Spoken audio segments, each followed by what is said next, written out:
ප්‍රංශයේ නර්බෝනා නුවර වංශවත් මව්පියන්ට දාව ක්‍රිස්තු වර්ෂ 256 දී මෙලොව එළිය දුටු සෙබස්තියන් නම් දරුවා කුඩා කල පටන්ම යහපත් කිතුණු දිවියක් ගත කරමින් දෙවියන් වහන්සේට ප්‍රසන්නව ජීවත් වුණා. එතුමන්ගේ කුඩා කාලයේ පිළිබඳව එතරම්ම වාර්තා වී නොමැති වුණා. එතුමන් කුඩා කලදීම කිතුණු දහම වැළඳගත් බවත්, මිලාන්හි අධ්‍යාපනය ලැබූ බවත්, එසේම රෝම පුරවැසියෙකු වූ බවත් ඉතිහාසයේ සඳහන් වෙනවා. කිතුණු දහම ඇදහිීම නිසැකවම මරණයට අතවැනීමක් බව දැනම එතුමන් කිතුණුවෙකු වීම සැබවින්ම පැසසුම් සහගත කරුණකි. එවකට තිබූ සමාජ සම්ප්‍රදායන් අනුව යමින් ක්‍රිස්තු වර්ෂ 283 දී සෙබස්තියන් තුමන් රෝම හමුදාවට එක්විය.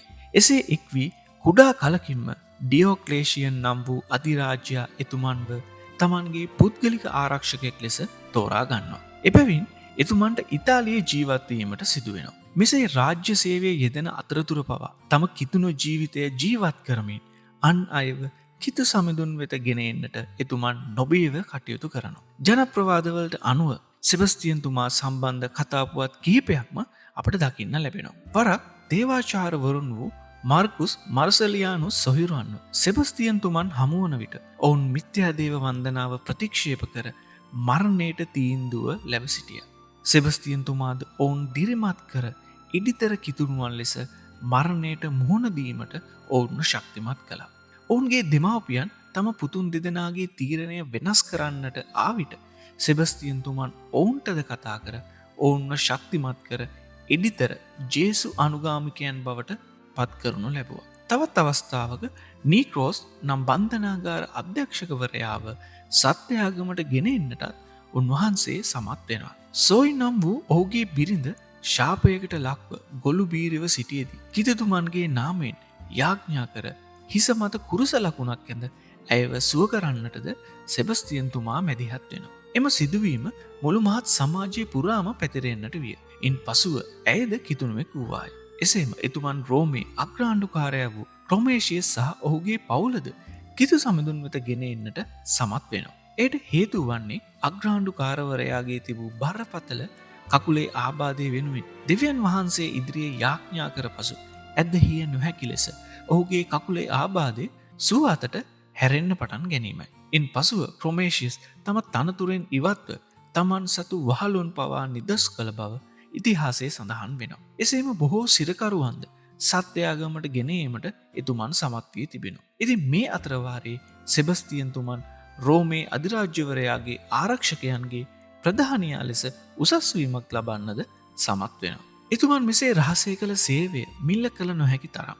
මේ විදියට දිගින් දිගටම කිදුනුවන්ට උදව් උපකාර කිරීම ගැන අධිරාජයාගේ කනවැකීමට එතරම් කාලයක් ඇත වුණේ නැහැ. පසු එතුමන් කැඳවා කිතු දහම අත්හරින්නේ නම් බොහෝ සැප සම්පත් මෙන්ම සේනාධිපති ධූරයක් පවා පිළිගැන්වීමට පොරොන්දු වෙලා තියෙනවා. එහෙත් මේ කිසිවක් සෙබස්තියන් තුමාගේ විශ්වාසය මදක්වත් සෙලවීමට සමත් වී නැහැ. අවසානයේ අධිරාජ්‍යයා සෙබස්තියන් තුමාව ගසක බැඳ සෙබළුන්ට දුනු විදීමට පුහුණු වීම සඳහා ඉලක්කයක් ලෙස යොදා ගන්නට අණ කරනවා. සෙබළුන්ද සෙබස්තියන් තුමන්ට ඊතලවිද සිදුරු කර තිබෙනවා. ඒ කෙතරම් භයානක සිදුවීමක්ද කියනවා නම් එතුමන්ව වසූරිය රෝගියෙකු මෙන් පෙනුණු බව පැවසෙනවා. එබැවින් එතුමන් මිය ගියේ යැයි සිතා සෙබළුන් එතුමන්ව අතැරගොස් තිබෙනවා. එහෙත් අයිරින් නම් වංශවත් තරුණිය පැමිණ සෙබස්තියන් තුමාව රහසිගතව ගෙන ගොස් ප්‍රතිකාර ලබා දී සුව කරනු ලබනවා. එහෙත් මේ සියල්ල සෙබස්තියන් තුමන්ව නිහඬ කිරීමට සමත් වෙන්නේ නැහැ. සුවය ලැබූ විගසම යළිත් අධිරාජ්‍යයා වෙත ගොස් ඔහුගේ පෞකාරකම් ගැන කිතුණුවන්ට ඔහු කරන්නා වූ අසාධාරණකම් වලට විරුද්ධවත් නොබියව ප්‍රසිද්ධියේ කතා කරනවා. මෙසේ අධික කෝපයට පත් අධිරාජ්‍යයා එතුමන්ව පොළු මුගුරු වලින් ගසා එතනදීම මරා දැමීමට අණ කරනු ලබනවා. මෙසේ සෙබස්තියන් තුමන් ක්‍රිස්තු වර්ෂ 286 දී ජීවිතක්ෂයට පත්වෙනවා. ඉන් පසුව එතුමන්ව අසල තිබූ කානුවකට විසිකරන ලෙසද අධිරාජ්‍යයා නියෝග කර තිබෙනවා. නමුත් රහසින් පැමිණි කිතුණුවන් පිරිසක් එතුමන්ගේ දේහය ගෙන ගොස් කැටගුම්වල භූමදානය කරන්න සියලු කටයුතු සූදානම් කරනවා. එතැන් පටන් එතුමන්ගේ සොහොන කිතුණුවන්ගේ වන්දනා ස්ථානයක් බවට පත්වෙනවා. අද වන විට එතුමන් ප්‍රාණ පරිත්‍යාග වූ ඇල්පියන් වීදියේ විශාල බැසිලිකාවක් එතුමන් වෙනුවෙන් නිදි වී තිබෙනවා. මේ සුවිශේෂීම කාරණය තමයි අදද ලොව පුරා ලක්ෂ ගණන් කිතුණු නොකිතුණු ජනයා සුවය සොයා මෙම ස්ථානයට පැමිණීමයි. සෙබස්තියන් තුමන් වසංගත රෝගවල ආරක්ෂක සාන්තුවරයා ලෙස ලොවපුරා ඉමහත් ගෞරවාදරයට පත්වෙන. ක්‍රිස්තු වර්ෂ 1300දී පමණ මුළු යුරෝපයම වෙලාගනමින් ඇති වූ වසංගතය තුළ යුරෝපයේ බොහෝ ප්‍රාතිහාරාත්මක සුව කිරීම් එතුමන්ගේ මැදිහත්කමින් සිදුවී තිබෙන. අප මෞබිම තුළත් ශුද්ධ සෙබස්තියන් බැතිය ඉතා ගැඹුරින් මුල් බැස පවතින. අද වෙන විට ජාතික සිද්ධස්ථානයක් පවා එතුමන් වෙනුවෙන් අප රටේ ඉදිවී තිබෙන. ශුද්ධ සෙබස්තියන් තුමා ඉතා බලගතු මැදිහත්කරුවෙක් ලෙස සැලගෙන අතර එතුමන් මගින් බොහොමයක් ප්‍රාතිහාරයන් මෙන්ම සූවීම්ද මෙරටදීද වාර්තාවීම බොහොම සුවිශේෂී කාරණයක්. ශුද්ධ සෙබස්තියන් තුමාගේ මංගල්‍ය දිනය ජනවාරි මස 20 වන දින සමරනු ලබනවා.